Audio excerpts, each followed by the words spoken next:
अच्छा ये बताओ कि जो क्लास स्टार्ट करूं तो वो पूरा मुगल साम्राज्य से ही शुरू करूं दोबारा से, या फिर लास्ट क्लास में जहां तक स्टोरी सुना दी थी उसके आगे से कंटिन्यू करूं?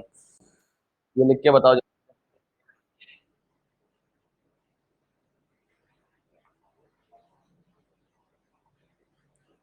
हाँ भाई, लिख के जल्दी से बताओ कि पूरा मुगल से ही कंटिन्यू करूं शुरुआत से, या फिर आगे से कंटिन्यू करूं? सब भूल गए? अच्छा, मुगल से ही शुरू कर दें? अच्छा अच्छा अच्छा, चलो ठीक है, तो मुगल से शुरुआत से ही शुरू कर देंगे, ठीक है, कोई दिक्कत नहीं है। जल्दी से लोगों को और जोड़ जाने दो, जिससे कि कुछ बंदे तो हो जाएं। ये सब क्या कर रहे हैं भाई बाकी के? तुम ग्रुप में 45 लोग हो और आए अभी तक बस 12 हो। उसमें भी एक 13 हो गया, वो भग गया कहाँ? 13 फिर हो गए। और जल्दी से लोगों को बुलाओ, अपने दोस्त यारों को जल्दी से सबको बुलाओ यार।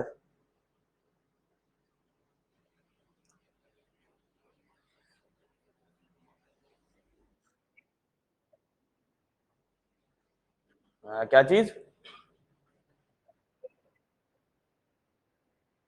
अच्छा, पिलर आ रही है थोड़ी सी वीडियो। अच्छा अच्छा अच्छा, चलो देखते हैं।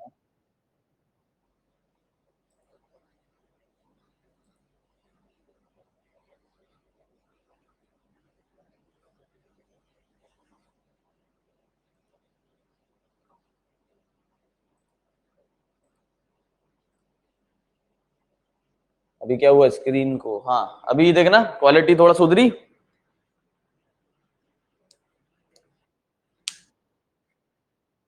क्लियर है? चलो, चलो तो स्टार्ट करते हैं, ठीक है। मुगल से ही शुरू करते हैं, ठीक है। तो मैंने बताया था 1526 से शुरुआत हो जाती है किसकी? मुगल साम्राज्य की, ठीक है। मुगल साम्राज्य कब से कब तक रहा है? मुगल साम्राज्य जो है ये रहा है 1526 से 1857 तक, ठीक है। सब भाई म्यूट कर लो, बीच में ना बोलना। अगर कोई डाउट हो तो पूछना। हाँ भाई, कुछ कह रहा है चेतन?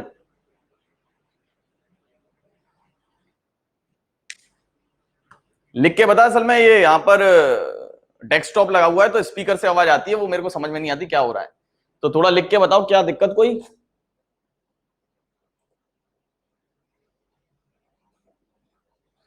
लिख दिया बोर्ड पर? सब सही है ना, साफ है ना?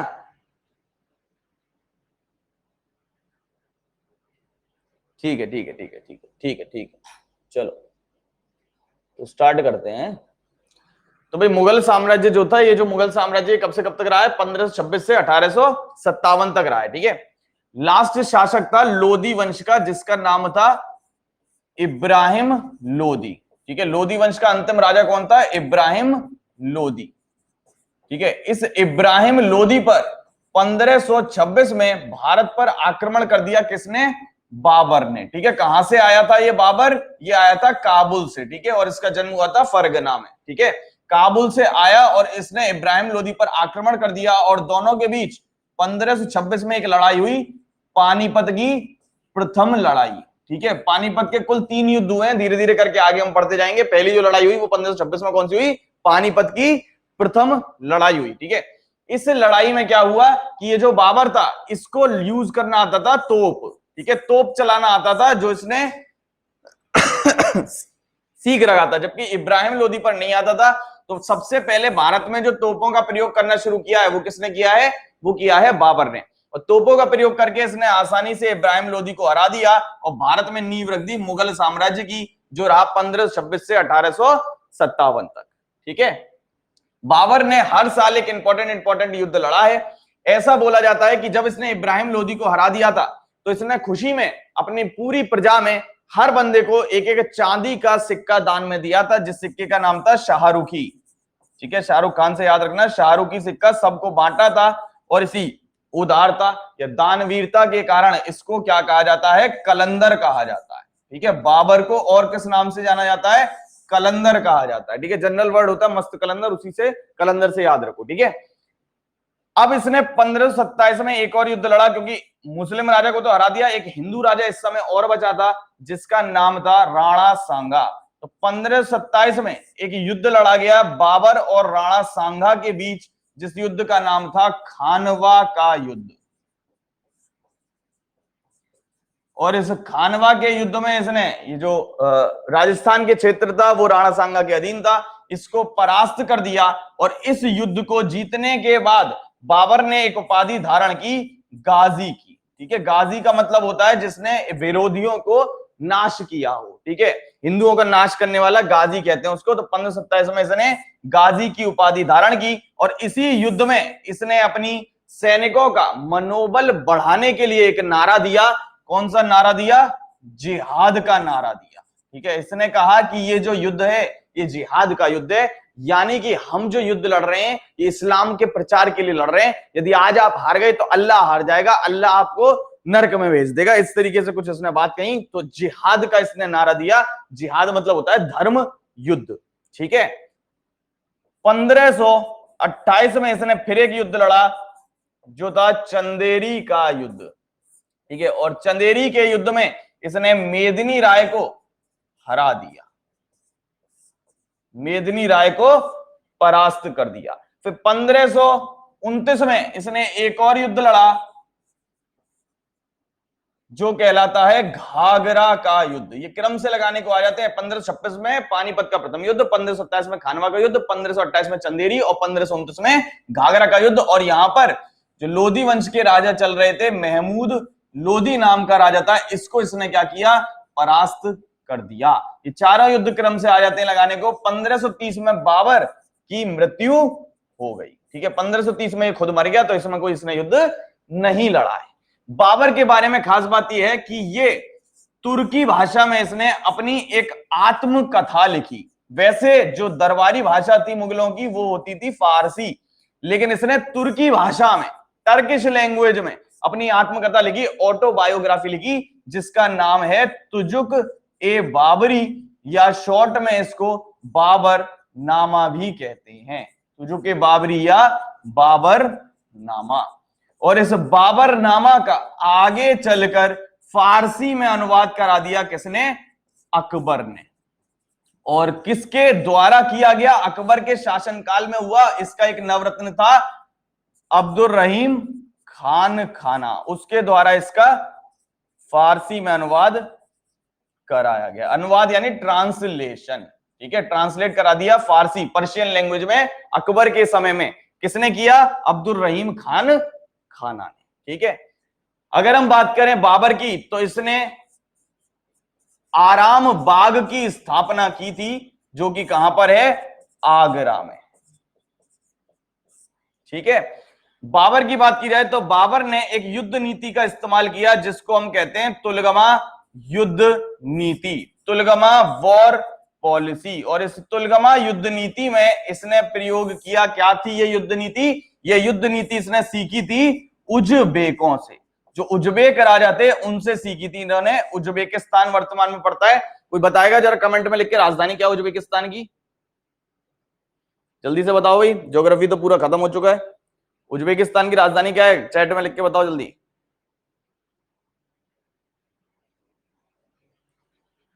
हाँ, ताशकंद। Poonam very good. ठीक है, ताशकंद राजधानी, इंग्लिश में ताशकेंट कहते हैं उज्बेकिस्तान की, जहां लाल बहादुर शास्त्री की मृत्यु हो गई थी 1966 में, याद करो। ठीक है, तो उज्बेकों से इसने ये युद्ध नीति सीखी। ये तुलगमा युद्ध नीति क्या थी? ये एक तरीके से शिवाजी की जो गुरिल्ला वारफेयर तकनीक थी उसके जैसी थी, गुरिल्ला तकनीक जैसी थी। यानी ये क्या करता था? टुकड़ियों में आक्रमण करता था अलग अलग सेनाओं पर। जैसे मान लो ये सेना यहाँ आगे से लड़ रही, तो एक अपनी टुकड़ी आगे से भेज दी और एक पीछे से अटैक करवा दिया, साइड से अटैक करा दिया। इसको हम क्या कहते थे? तुलगमा युद्ध नीति। ठीक है भाई। तो बाबर जब मरा तो बाबर ने अपने पुत्र, जिसका नाम था हुमायूं, इसको राजा या उत्तराधिकारी घोषित किया था। और हुमायूं ने 1530 से 1540 तक शासन किया। बीच में भारत छोड़ के ये भाग गया था, फिर दोबारा आया। 1555 से 1556 तक इसने फिर से शासन किया है। हुमायूं के बारे में ये बोला जाता है कि ये जिंदगी भर लड़खड़ाता लड़खड़ाता रहा। महमूद लोधी कहां से था? महमूद लोधी लोधी वंश का ही राजा चल रहा था, अफगानी थे वो। ठीक है, वो लोधी वंश जो चल रहा था उसी में से था महमूद लोधी। ठीक है, वो छोटे मोटे राजा रह गए थे ना, तो वो था वो।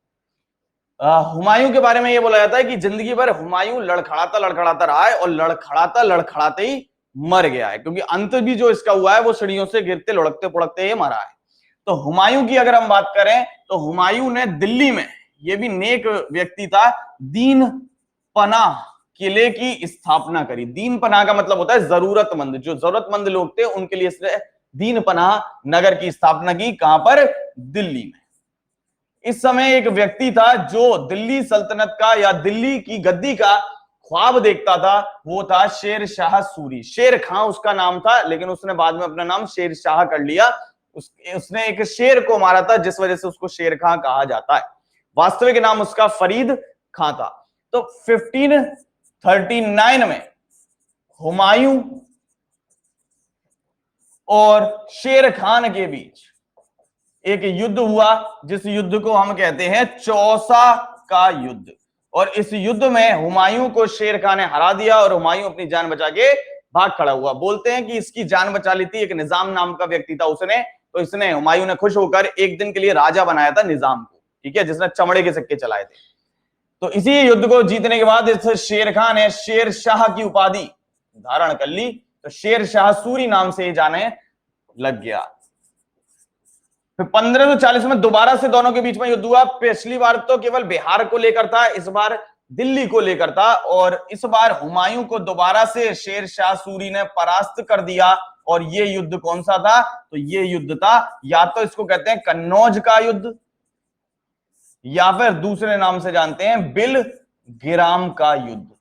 कन्नौज या बिलग्राम के युद्ध में 1540 में शेर शाह सूरी ने दोबारा से हुमायूं को परास्त कर दिया। और इस बार हुमायूं भारत छोड़कर भाग गया अफगानिस्तान की तरफ, ठीक है, पाकिस्तान अफगानिस्तान के क्षेत्र में ये भाग गया।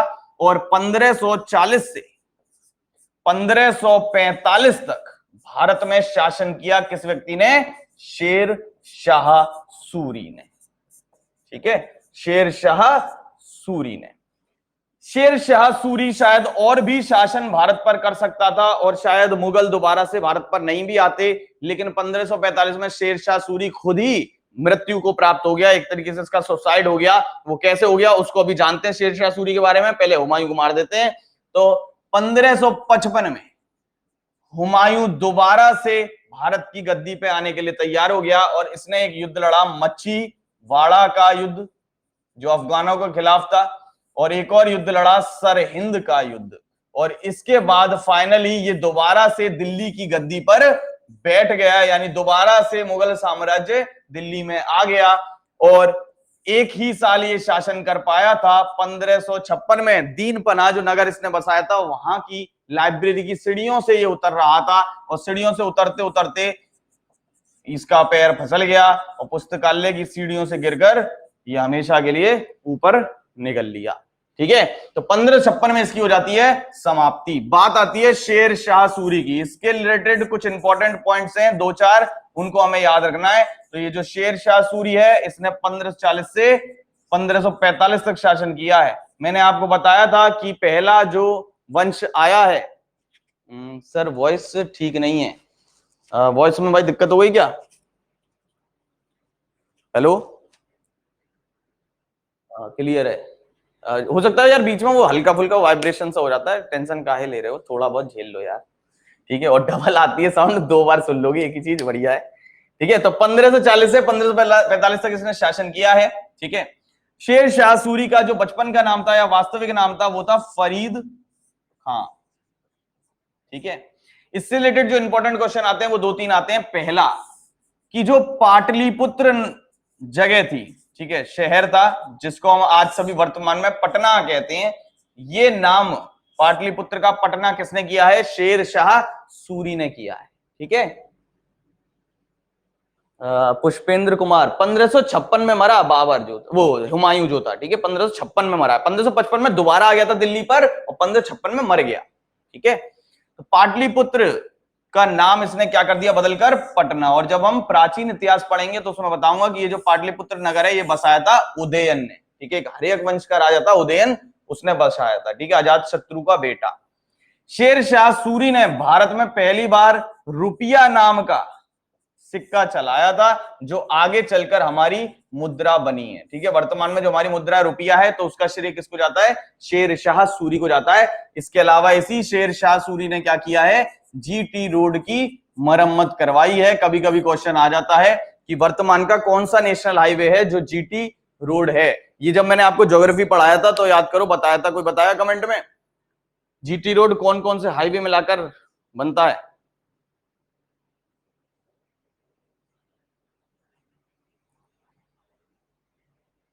NH1 और NH2, वेरी गुड बेटा। ठीक है, हाँ, कलकत्ता से पेशावर तक था। वर्तमान में कौन से हाईवे हैं? NH1 और NH2 को मिलाकर जीटी रोड बनता है, वेरी गुड। ठीक है, 1545 में ये बोलते हैं कि ये कालिंजर के किले में लड़ाई लड़ रहा था, लेकिन सामने वाले पे जब इसने तोप चलाई तो वो तोप रिवर्स मार गई और ये खुद ही अपनी तोप से उड़ गया, खुद ही इसका सुसाइड हो गया। ठीक है, मैंने बताया था पहला जो दिल्ली पे वंश आया वो अफगानी था। ये शेर शाह सूरी, ये भी किस वंश से था? ये भी अफगानी था। ठीक है, ये भी कैसे वंश से था? ये भी अफगानी वंश से था। तो दो वंश अफगानी रहे हैं, एक लोधी है और फिर मुगलों में ये सूरी वंश है। ठीक है, फिर इसकी मृत्यु के बाद छोटे मोटे राजा रहे हैं जिनका कुछ इतिहास नहीं रहा है। तो फिर हम उसी पे आ जाते हैं, मुगल साम्राज्य पर। और तीसरा जो राजा बना जो इस वंश का सबसे शक्तिशाली राजा था वो था अकबर। इस अकबर ने काफी लंबे समय तक शासन किया है, लगभग 50 साल तक, 1556 से 1605 तक। ठीक है, जलालुद्दीन मोहम्मद अकबर ऐसा पूरा नाम था, इतना खैर आता नहीं क्वेश्चन कोई उसका। ठीक है, तो अकबर ने, जो अकबर था इसका जन्म 1542 में हुआ था। ठीक है, जब हुमायूं यहां से भाग गया था, भारत छोड़कर भाग गया था, तब इसका जन्म हुआ था अमरकोट के राजा वीरसाल के यहां पर। ठीक है, अमरकोट के राजा वीरसाल के यहां पर इसका जन्म हुआ था।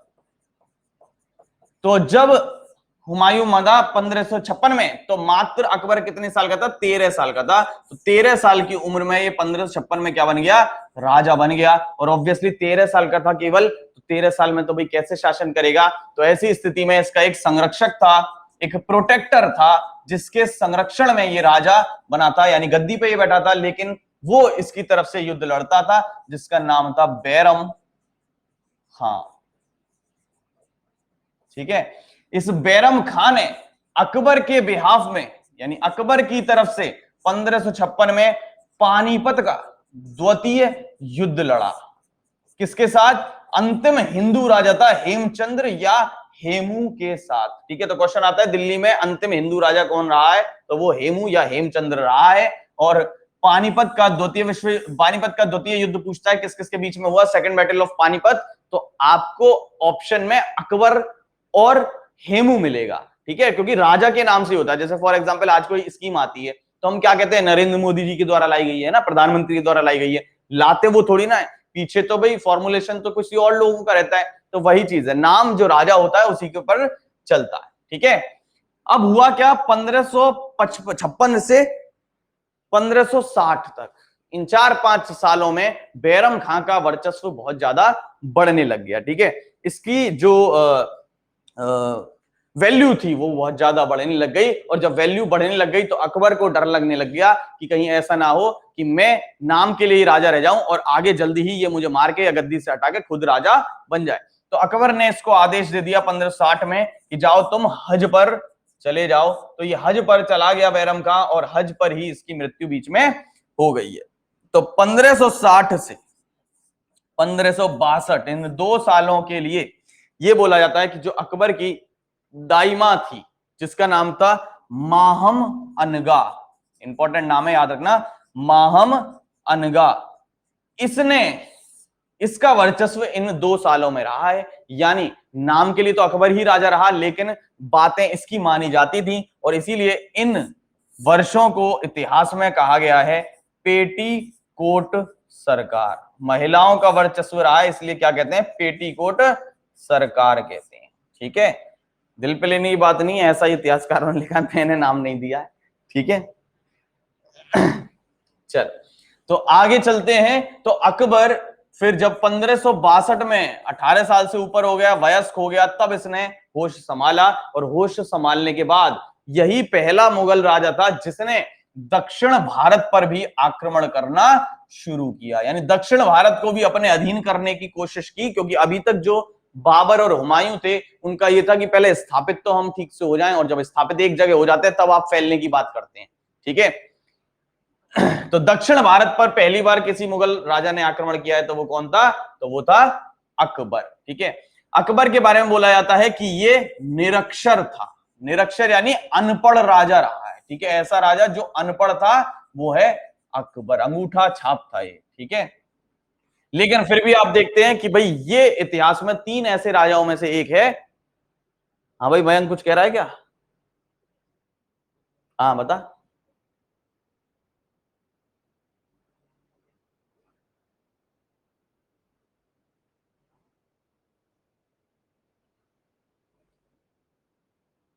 दक्षिण पर नहीं किया, दक्षिण पे नहीं किया। ठीक है,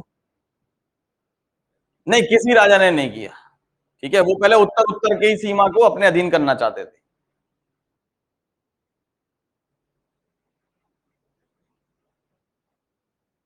लिख के बताओ, लिख के, इसमें साउंड फट जाता है। लिख के बता क्या क्वेश्चन है।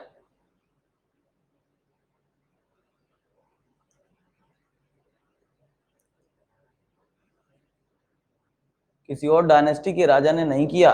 मैं मुगलों में बात कर रहा हूं, फिर दिल्ली सल्तनत में तो था ही, मैंने बताया था ना, अलाउद्दीन खिलजी ने किया था। अरे वो दिल्ली सल्तनत में है ना, अभी तो मैं मुगलों की बात कर रहा हूँ। दिल्ली सल्तनत में किया था वो तो अलाउद्दीन खिलजी ने। हाँ, चेतन जो कह रहा है अलाउद्दीन खिलजी ने किया था, हाँ वो दिल्ली सल्तनत में था ना। हाँ ठीक है, ये अभी मुगलों की बात चल रही है, 1526 के बाद वाली बात चल रही है। ठीक है, वो तो खत्म हो गया ना, उसका तो वजूद खत्म हो गया।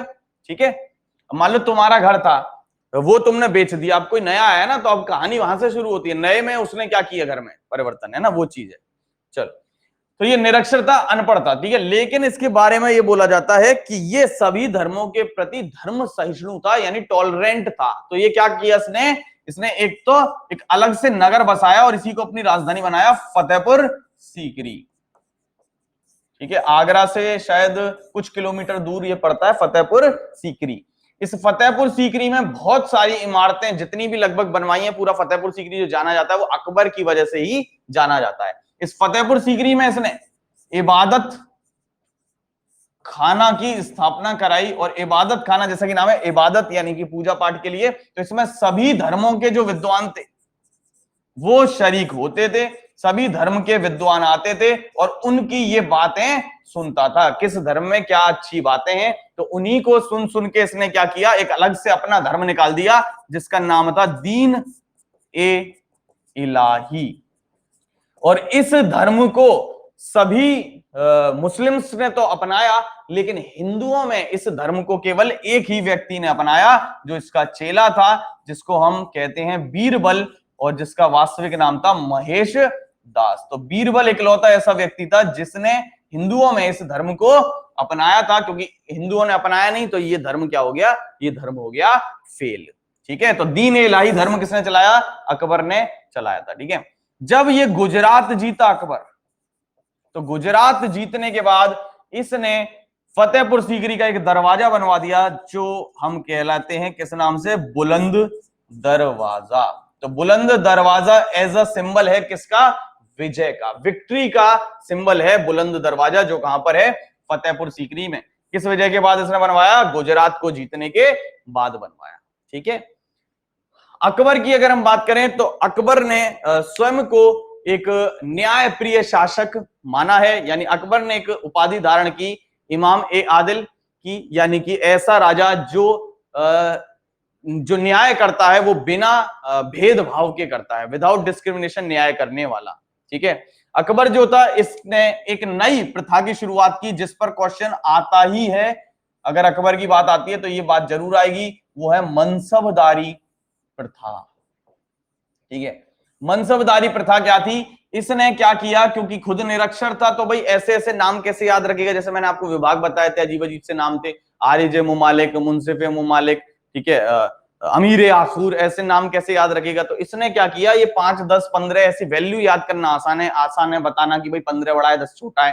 तो इस तरीके से इसने क्या किया, सभी को एक मनसब देना शुरू कर दिया, और मनसब की वास्तविक जो अर्थ होता है वो होता है वैल्यू, यानी एक औकात इसने देना शुरू कर दी, सभी लोगों को एक नंबरिंग दे दी, एक वैल्यू दे दी कि भाई ये शाही पनीर है तो ये 150 रुपए का, ठीक है, ये दम आलू है ये 160 रुपए का, फ्राई दाल है 65 रुपए की, 70 रुपए की, ठीक है। इस तरीके से इसने नाम देना शुरू कर दिए, ठीक है।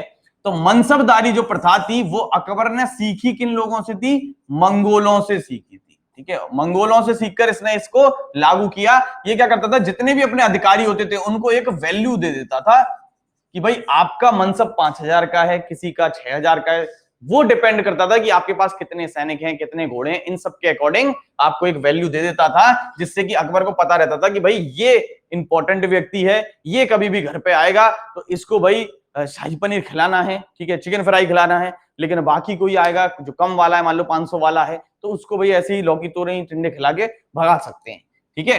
तो अब हुआ क्या कि इसने तो फिक्स कर दिया, जैसे एक बार मुझे मिल गया भाई 5,000 का, यानी कि मेरी अब एक तरीके से सरकारी नौकरी लग गई। तो इसने क्या किया, इसके जो अगले राजा जो आए हैं, जिसमें से एक था शाहजहां, उस शाहजहां ने क्या किया, इस चीज को समझा और इसका क्या कर दिया, इसने प्राइवेटाइजेशन कर दिया, यानी एक तरीके से इसे निजी नौकरी बना दिया। इसने इसी मनसबदारी प्रथा में शाहजहां ने क्या लगा दिया, महीना पैमाना जोड़ दिया। महीना पैमाना यानी कि महीने के आधार पर यह मनसब देता था, यानी मनसब अगर इसको लग रहा है कि किसी का चेंज कर सकता है तो ये चेंज कर देता था। तो इससे क्या हुआ, लोगों ने काम करना बेहतर शुरू किया और इसी वजह से शाहजहां का जो काल रहा है इसको हम कहते हैं मुगल काल का स्वर्ण युग। एक प्राचीन इतिहास में भी स्वर्ण काल रहा है जो गुप्त वंश रहा है, गुप्त काल, ठीक है। लेकिन मुगलों का स्वर्ण वंश किसको कहते हैं, स्वर्ण काल किसको कहते हैं, तो मुगलों का स्वर्ण काल कहते हैं शाहजहां के काल को। अभी आएगी इसकी भी कहानी, ठीक है। जो अकबर था इसके दरबार में नवरत्न होते थे और उन नवरत्नों को एक फॉर्मूले से याद कर सकते हैं। एक इंपॉर्टेंट मसाले हैं जिनके हाल ही में वो व्यक्ति मर गया, ठीक है, MDH, ठीक है। इस फॉर्मूले से याद रख सकते हो अकबर के नवरत्नों को, तब तब MDH, बात बात पर MDH, जो चाहे वो फॉर्मूला बना लो। यानी जो दरबार में इसके थे नवरत्न वो कौन कौन से थे, तासे तानसेन, ठीक है। तानसेन इससे पहले, अकबर से पहले एक राजा थे, भाटा के राजा थे, उनके दरबार में था, ठीक है। ए से अब्दुल रहीम खान खाना, ठीक है। बा से बीरबल, ठीक है, जिसका वास्तविक नाम पूछ लेते हैं तो याद रखना महेश दास था। बीरबल इसने इसलिए कहा, वो आपने देखी हुई जोधा अकबर है, कौन सी है मूवी, हाँ जोधा अकबर ये शायद, उसमें दिखाया है वो एक कहानी होती है करप्शन वाले के ऊपर है कि मेरे को कोड़े मारो, वो देखा होगा आपने, है ना। तो उसमें बताया, तो वो बुद्धि से बहुत चतुर था इसीलिए इसको बीरबल कहा है इसने, ठीक है। टी से हो जाएगा टोडरमल। ये जो टोडरमल था इस पे बड़ा इंपॉर्टेंट विभाग इसने दे रखा था, कौन सा था, भूमि राजस्व का था, भू राजस्व विभाग का हेड था, यानी जो लैंड रेवेन्यू आता था उसको देखता था पूरा का पूरा कौन, टोडरमल, ठीक है। ए से हो जाएगा अबुल फजल, ठीक है। इसी अबुल फजल ने आईने अकबरी यानी अकबर की जो आत्मकथाएं, अकबर की जो जीवनी है उनको लिखा है, ठीक है। बी से हो जाएगा भगवान दास, ठीक है। कई जगह ये भी मिलता है कि भगवान दास बाद में हटा दिए गए थे और फैजी नाम का जो व्यक्ति था उसे नवरत्नों में शामिल किया गया था, ठीक है। तो भगवान दास नहीं है तो फैजी हो सकता है, ठीक है। एम से हो जाएगा मान सिंह, ये शायद जहां तक मुझे याद है भाई थे जोधा भाई के, मान सिंह। डी से हो जाएगा मुल्ला दो प्याजा। अब क्यों नाम था इसका ये दो प्याजा, ये तो मुझे भी नहीं पता है, ठीक है। मुल्ला दो प्याजा हो सकता है वो पनीर दो प्याजा ज्यादा खाता हो ऐसा कुछ, ठीक है। हा से हो जाएगा हाकिम हुक्म। तो ये नवरत्न थे अकबर के दरबार में, ठीक है। इसकी पूरी PDF आपको भेज दूंगा, टेंशन मत लो। अभी एक बार ऐसे ही रीडिंग मार लो, ठीक है। नवरत्न कौन से थे, तब तब MDH से एक बार रीडिंग मार लो, ये सारे फोटो मैं आपको भेज दूंगा, ठीक है, सेव करके। सर ये पहले वाले तब में ए से अबुल फजल है, बाद वाले में ए से अब्दुल रहीम खान खाना। अरे उसमें फर्क नहीं पड़ता यार, पहले लिख ले बाद में लिख ले, बात तो वही है, नवरत्नी तो है, ठीक है। अब मैं पार्टी कर रहा हूं मान लो होटल में जाके, अब ऑर्डर मैंने पहले शाही पनीर का दे दिया और फिर बाद में पिज्जा का दिया, अब आएगा तो वही दोनों ही, खाऊंगा तो दोनों ही, तो पहले लिख ले बाद में लिख ले, फर्क क्या पड़ता है। 5+10 कर या 10+5 कर, कोई फर्क थोड़ा ना पड़ता। ठीक है, तो वो कैसे भी लिख लो, ऐसा कोई वो नहीं है। अरे इतना कर रहा चीजें मत रटो कि पहले मान लो मैंने नोट्स में ऐसे अबुल फजल लिखवा दिया पहले, तो तुम यार वही रट लोगे। इतना कर रहा थोड़ी ना भाई, नोट्स रटने का है। भाई ऐसे मत रटो क्लास नोट्स की, मतलब समझो बात को भाई, क्या लिखवा रहा हूं। ठीक है, तो ऐसे मत रटो भाई, ऐसे थोड़ा ना होगा काम।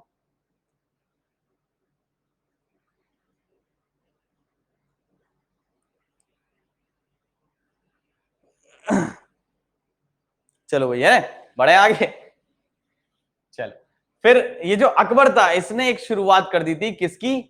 भित्ति चित्रकारी की, यानी दो दीवारों पर पेंटिंग वगैरह बनती थी, जैसे रेलवे स्टेशन पे आप देखोगे, इस तरीके की शुरुआत अकबर के समय में हो गई थी। इंग्लिश में कहते हैं इसको फ्रेस्को पेंटिंग। तो इसी के बाद ये जो अकबर था, ये एक सूफी संत से बहुत ज्यादा प्रभावित था, जिनका नाम था सलीम चिश्ती। तो इसने अपने पुत्र का नाम रखा था सलीम। ठीक है, शहजादा सलीम, अनारकली वाली मूवी देखी होगी तो उसमें देखा होगा। ठीक है, तो ये जो सलीम था, ये जहांगीर नाम से राजा बना है। ठीक है, किस नाम से बना? जहांगीर नाम से। और इस जहांगीर ने शासन किया है 1605 से 1627 तक। ठीक है, ये जहांगीर भी न्यायप्रिय शासक था। तो इसने यमुना नदी के किनारे, ठीक है, इसने यमुना नदी के किनारे न्याय की जंजीर लगवाई, चेन ऑफ जस्टिस लगवाई। और इस न्याय की जंजीर पर इसने कुछ 12 घोषणाएं लिखवा दी थी कि अगर आपको इन चीजों से रिलेटेड कोई भी दिक्कत आती है तो आप राजा से उस चीज के न्याय की मांग कर सकते हैं। और इस जंजीर को नाम क्या दिया गया? आईने जहांगीरी। ठीक है, इस जंजीर को नाम क्या दिया गया? आईने जहांगीरी, इस जंजीर को नाम दिया गया। आगे चलते हैं, तो ये जो जहांगीर था, इसके काल को चित्रकला का काल कहते हैं, क्योंकि इसके बाप ने शुरुआत कराई थी भित्ति चित्रकारी की, तो इसने उसको चरम पर ले गया। यानी सबसे ज्यादा टॉप पर जो चित्रकला गई है वो किसके समय में गई है? जहांगीर के समय में। और इसीलिए इसके काल को क्या कहते हैं? एज ऑफ पेंटिंग, चित्रकला का काल। और एक चीज याद रखो, क्योंकि इसने चित्र बनवाना शुरू किया, तो चित्र बनवाना जब शुरू करेगा तो अच्छी अच्छी डिजाइन बनाई। तो आपको पता है कि भाई जो हम यूपी वाले हैं उनकी अपनी अलग ही आदत है। ठीक है, अलग ही नशे हैं सस्ते वाले। ठीक है, गुटखा खा के हम अलग अलग जगह खुद की डिजाइन बना देते हैं। तो उसी को ध्यान में रखते हुए तंबाकू पर किसी राजा ने प्रतिबंध लगवाया है। तो वो किसने लगवाया है? वो लगवाया है जहांगीर ने। ठीक है, इसने क्या कर दिया? तंबाकू पर प्रतिबंध लगवा दिया कि गुटखा ही नहीं खाओगे तो डिजाइन क्या बनाओगे, मेरी डिजाइन बिगाड़ोगे नहीं। जल्दी से कमेंट में जरा बताओ कि तंबाकू का विश्व में सबसे अधिक उत्पादन कौन सा देश करता है और भारत में कौन सा राज्य है? बताओ जल्दी से।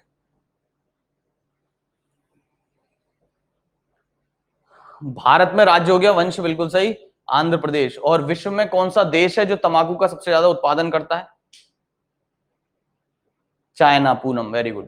ठीक है भाई, विश्व में सबसे ज्यादा तंबाकू चीन में होता है, और भारत में राज्य पूछे तंबाकू का तो वो है आंध्र प्रदेश।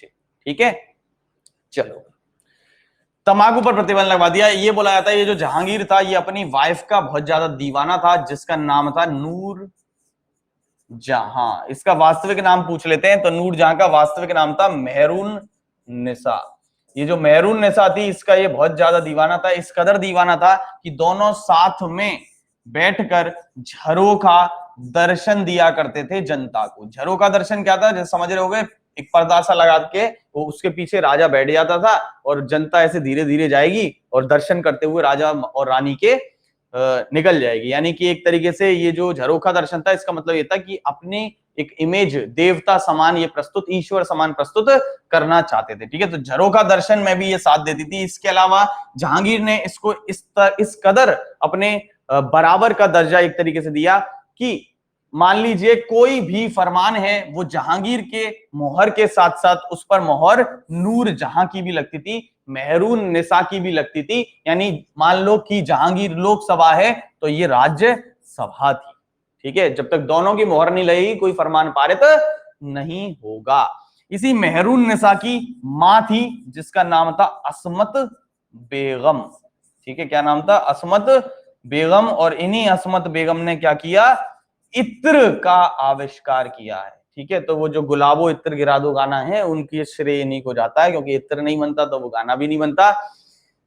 तो इत्र का आविष्कारक नूरजहां की मां को माना जाता है। और कोई बताएगा जरा इत्र नगरी किसे कहते हैं? कमेंट में इत्र नगरी किसे कहते हैं? जल्दी से बता दो। कन्नौज को कहते हैं पुष्पेंद्र कुमार, वेरी गुड। ठीक है, कन्नौज को कहते हैं इत्र नगरी। ठीक है, ये जो जहांगीर था इसके समय में दो इंपॉर्टेंट अंग्रेज भारत आए, हॉकिंस और टॉमस रो। इनको फरमान इसने जारी किया कंपनी के व्यापार के लिए। और इसी के शासनकाल में 1612 में, जहां तक मुझे याद है साल, सूरत में इन्होंने पहली कंपनी स्थापित अपनी की है। ठीक है, पहला किला बनाया है अंग्रेजों ने सूरत को। ठीक है, तो हॉकिंस से काफी मित्रता जहांगीर की हुई और इस हॉकिंस को जहांगीर ने मनसब प्रदान कर दिया, यानी एक वैल्यू उसको भी दी। ठीक है, और इसी हॉकिंस को क्योंकि काफी मित्रता थी जहांगीर के साथ, इसको कहा जाता है इंग्लिश खान या फिरंगी खान। ठीक है, इस नाम से इसे जाना जाता है। ठीक है, फिर जब जहांगीर 1627 में मर गया तो इसके बाद खुर्रम नाम का इसका बेटा था, वो राजा बना। किस नाम से? शाहजहां नाम से। और इस शाहजहां ने शासन किया 1627 से 1657 तक। इसके काल को एक तो मैंने आपको बताया ही, क्या कहते हैं? मुगल काल का स्वर्ण युग कहते हैं। और साथ ही क्या कहते हैं? स्थापत्य कला का काल कहते हैं। स्थापत्य मतलब आर्किटेक्चर, एज ऑफ आर्किटेक्चर। स्थापत्य कला का काल भी कहते हैं। ये स्थापत्य आर्किटेक्चर का मतलब क्या है? इसके बाप ने क्या किया था? इसके बाप ने हर जगह चित्रकारी करा दी। अब इसने देखा कि भाई चित्रकारी तो ऑलरेडी हो चुकी है, अब मैं क्या कलाकारी करूं? तो इसने देखा कि भाई ये दो बिल्डिंग है, इनके बीच में प्लॉट खाली है, इस प्लॉट में कोई इमारत बनवा देता हूं। तो इसने धकाधक इमारतें बनवाई हैं। पहले आगरा में बनवाई, आगरा में जगह नहीं बची तो दिल्ली में बनवाई है। ठीक है, तो दिल्ली आगरा की ज्यादातर जो इमारतें हैं, मेन मेन जो इमारतें हैं, वो सब किसने बनवाई हैं? शाहजहां ने बनवाई। जैसे लाल किला है, ठीक है, आगरा वाला नहीं, दिल्ली वाला। ध्यान रखना, आगरा का लाल किला जो है वो अकबर ने बनवाया है। ये आगे मैं आपको इमारतें बताऊंगा उसमें आ जाएगा। ठीक है, ये कंफ्यूजन हो जाता है इसमें। ठीक है, ज्यादातर चीजें इसी ने बनवाई हैं। शाहजहां अपने बाप से एक कदम और आगे था। ये भी दीवाना था किसका? मुमताज महल का। ठीक है, मुमताज महल का ये दीवाना था। और इस मुमताज महल का वास्तविक नाम था अर्जुमंद बानो बेगम। ठीक है, वास्तविक नाम इनके पूछ लेते हैं क्योंकि जनरली किसी लोगों को पता नहीं होते। तो अर्जुमंद बानो बेगम का ये दीवाना था मुमताज महल का। और इस कदर दीवाना था कि इनके लिए सीधे ही मिसाल पेश कर दी, क्या बनवा के? ताज महल बनवा के। ठीक है, सफेद संगमरमर से बनी हुई विश्व की अजूबों में शामिल है। और ऐसा बोला जाता है और एक और काला भी ताजमहल बनवा रहा था, तो औरंगजेब ने इसको पकड़ लिया कि यार तुम यार बनवाते ही रहोगे क्या, महल ही महल। ठीक है, तो ऐसी स्थिति में मुमताज महल के लिए इसने ताजमहल बनवाया था। इसने क्या किया? जो एक प्रथा शुरू की थी सिजदा की, काफी लंबे समय से चलती हुई आ रही थी। कोई बताया कमेंट में किसने शुरू किया था सिजदा की प्रथा को? कमेंट में बताओ जल्दी, सिजदा की प्रथा को किसने शुरू किया था? बलबन ने, वेरी गुड। इस सिजदा की प्रथा को इसने क्या कर दिया? समाप्त कर दिया। ठीक है, इस सिजदा की प्रथा को इसने क्या कर दिया? समाप्त कर दिया। साथ ही मनसबदारी वाले सिस्टम में इसने क्या कर दिया? ये बताया था मैंने, मनसबदारी प्रथा में इसने महीना पैमाना लागू कर दिया।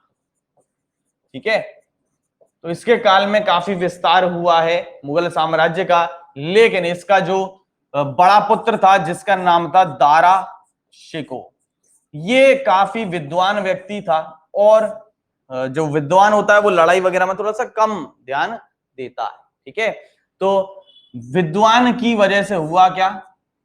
इसका छोटा बेटा भी था एक शाहजहां का, जिसका नाम था औरंगजेब। तो जो छोटे होते हैं वो ज्यादा थोड़े षड्यंत्रकारी टाइप के होते हैं। तो जो औरंगजेब था उसने क्या किया? अपने बाप को कर लिया गिरफ्तार। और शाहजहां ने एक मोती मस्जिद बनवाई थी, ठीक है, आगरा के किले में जहां से ताजमहल आराम से दिखता है वहां पर इसको बंद कर दिया। फिर दारा शिकोह और औरंगजेब के बीच में 1658 का एक युद्ध हुआ, समूहगढ़ का युद्ध, और इसमें समूहगढ़ के युद्ध में औरंगजेब ने दारा शिकोह को परास्त कर दिया और औरंगजेब ही अगला राजा बन गया। प्रतिबंध लगाया था इसने तो, हाँ ठीक है, राजा बन गया। ठीक है, तो ये जो दारा शिकोह है ये विद्वान रहा है। इस दारा शिकोह ने क्या किया है, शाहजहां के समय में, दो तरीके से क्वेश्चन आएगा, बताऊंगा कैसे। शाहजहां के समय में इस दारा शिकोह ने हिंदुओं के जो ग्रंथ हैं जिनको हम कहते हैं उपनिषद, वेदों का अंत है इनमें, फिलोसॉफी है पूरी वेदों की, ठीक है, उपनिषद 108 उपनिषद हैं, उनमें से कुछ उपनिषदों का इसने क्या किया, फारसी में अनुवाद किया था। किस नाम से, किताब का नाम रखा गया सिर ए अकबर।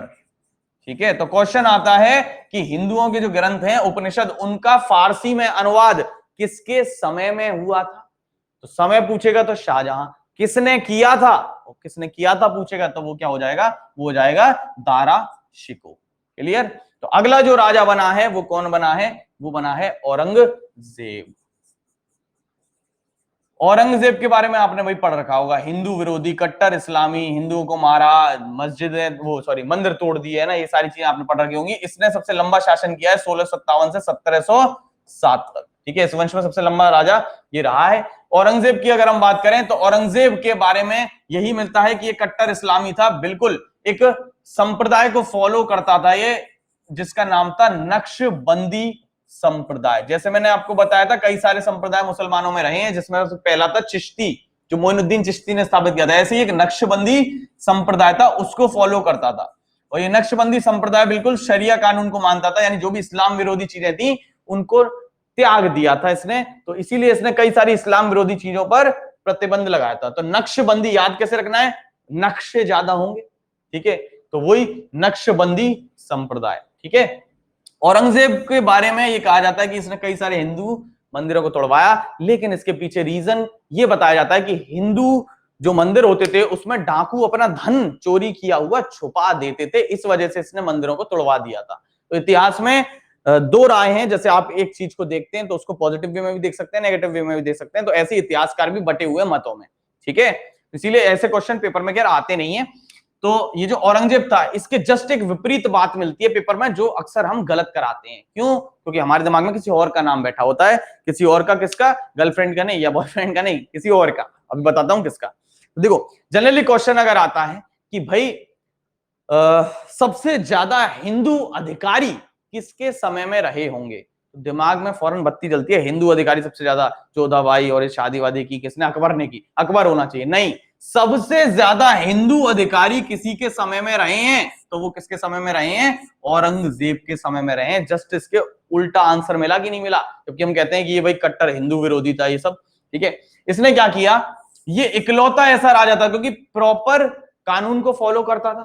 ठीक है, मुस्लिम्स के जो कानून है, और मुस्लिमों में आपको पता होगा शराब को हराम माना जाता है, तो ये इकलौता ऐसा राजा था जो शराब नहीं पीता था। बहुत इंपॉर्टेंट सवाल है, ऐसा राजा मुगलों में जो शराब नहीं पीता था वो है औरंगजेब। वो जब पीता नहीं था तो ऑब्वियसली प्रतिबंध भी लगवा देगा, पीने भी नहीं देगा। ठीक है, तो ये प्रतिबंध भी इसने लगाया। इसके अलावा जितनी भी चीजें थी जो विरुद्ध मानी जाती है, जैसे संगीत, कला, इन सब पर इसने क्या कर दिया, प्रतिबंध लगा दिया। लेकिन इसी के विपरीत एक चीज हमें देखने को मिलती है, क्या, कि औरंगजेब खुद बहुत अच्छा क्या था, कौन सा इंस्ट्रूमेंट बजाना आता था इसको, वीणा वादक था बहुत अच्छा, यानी ये वीणा बहुत अच्छी तरीके से खुद बजाना इसको आता था। तो यहां पर एक ये क्वेश्चन आ जाता है, इसको ध्यान रखना। ठीक है, कि औरंगजेब कौन सा यंत्र बहुत अच्छे से बजाता था, वीणा, लेकिन इसने प्रतिबंध लगवा दिया था कई सारी चीजों पर। ठीक है, फिर और आगे चले हैं तो औरंगजेब जब मरा 1707 में, तो इसके समय में ये जो मुगल साम्राज्य था ये 20 हिस्सों में बटा हुआ था। ठीक है, 20 प्रांतों में बटा हुआ था, 20 राज्यों में बटा हुआ था। 1707 में जैसे ही औरंगजेब मरा है तो इसके वंशज आगे आए हैं, और वंशज बहुत ही कमजोर से थे, मतलब शक्तिशाली नहीं थे। तो 1707 के आगे से जो मुगल साम्राज्य था उसका पतन होना शुरू हो गया, और छोटे मोटे राजा रहे हैं अंग्रेजों के समय में, उनके बारे में, इतिहास के बारे में हम पढ़ेंगे नेक्स्ट क्लास में। आज के लिए इतना ही रखता हूं। ठीक है। ध्यान रखना एक और चीज औरंगजेब के बारे में कि औरंगजेब ने, जो अकबर था, उसने जजिया कर जो लिया जा रहा था उसको समाप्त कर दिया था, लेकिन औरंगजेब ने दोबारा से जजिया टैक्स को लागू कर दिया था। ठीक है, तो चलो आज के लिए इतना ही रखते हैं। उम्मीद करता हूं आज का लेक्चर पसंद आया होगा। ठीक है, इसके आगे की कहानी पढ़ेंगे कल, और कल थोड़ा सा थ्योरी वगैरह और पढ़ाऊंगा। अब चीज ये बताओ आप कि